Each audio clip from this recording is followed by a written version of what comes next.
Domestic disputes and house cleaning. What happens when you go to a customer's house with your spouse, who is your business partner, and you are involved in the middle of a domestic dispute?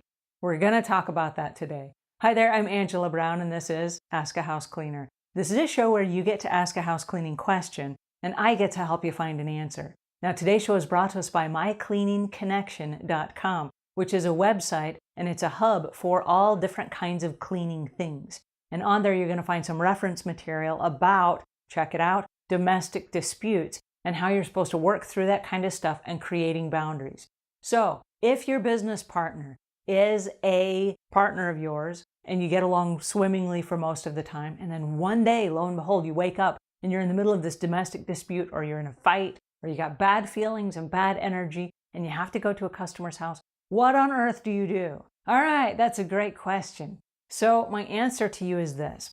If you've ever gone to a show, and I'm thinking of Las Vegas, or a theater show, and you show up and you've paid your money and you're excited and you're dressed up for the evening, maybe you're on a date, you went out to dinner, you came to see this lovely show, and then you get there and the person that's supposed to come out and perform has canceled the show because, for whatever reason, they're sick, they didn't show up, something happened. All of a sudden, it taints your whole enthusiasm for this particular performer. You're like, oh my goodness, I waited all these months for this particular night, and now here I am, and the show just got canceled. There's a saying in show business that says the show must go on. And so even when performers are deathly sick, oftentimes they will come out and they will put on the show of their life because their customers and their audience are expecting it, and they are wanting this particular experience. So when your customers hire you, they too want the show to go on.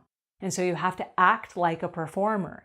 So now I'm angry, I'm bitter, I'm in the middle of this domestic violence or domestic dispute, and I'm angry with my spouse, and there's hate and animosity and whatever. Guess what? When you get to your customer's house, the show must go on. You can't let any of that come out. And so before you get to your car, you've seen those clapboards where they do like, okay, take one, take two.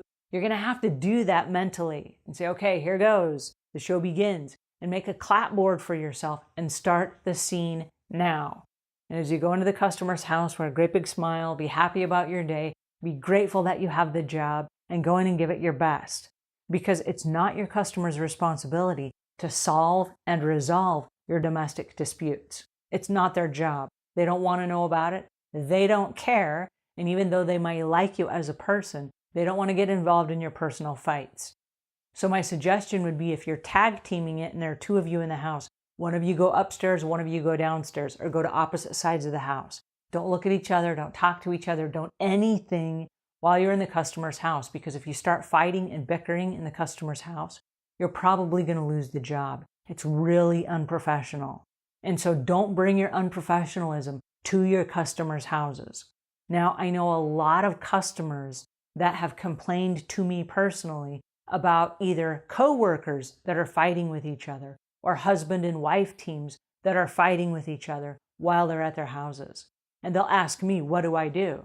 And I don't want to say fire them, because I'm on your side. I want you guys to have the job. I want you to have the business. But I'm also on the customer side because I want them to receive what they're paying for. And they're not paying for you to be sitting there like arguing while you're supposed to be cleaning. So wipe it aside. Put all of your confusions, your chaos, put it aside. When you show up to the customer's house, do it 100%. Give it your best so that when you leave, the customer sitting in the theater is like, yes, that was the best show ever. And then they go on social media and they tweet and they talk to their friends and they post and repin and take pictures and wow, what an amazing show. Never knowing that the performer was really sick or ill or angry or bitter or in the middle of this domestic dispute, right? So you want to put on this amazing show. Then when you get out to your car and the doors are closed and you've pulled off down the street, you can fight all you want. I don't care. But don't do it in front of your customer, because your customer deserves your very best. Alrighty, that's my 2 cents for today. And until we meet again, leave the world a cleaner place than when you found it.